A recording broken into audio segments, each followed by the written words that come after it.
News Only 24. News Only 24.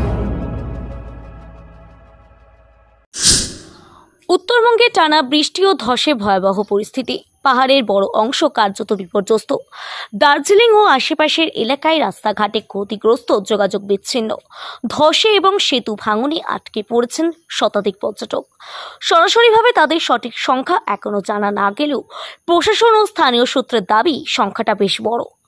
শনিবার রাতে প্রবল বর্ষণে দুধিয়া ব্রিজের একাংশ ভেঙে পড়ায় শিলিগুড়ি মিরিকের মূল সড়ক যোগাযোগ সম্পূর্ণ বন্ধ।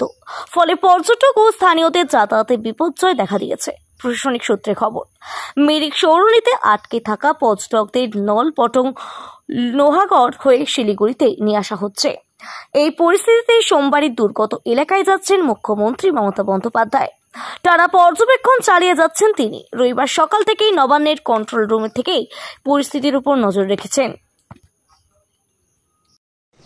এইখানে বাদে তিরবার দিয়ে এখন গরু বছর এখানে দাঁড়িয়ে আছে। আমরা তো বাড়িতে সাবকে পাচ্ছি, এখন এই বাড়িতে গিয়ে এই যে বাড়িতে এবার একদম ঘরের মধ্যে জল ঢুকে গিয়ে।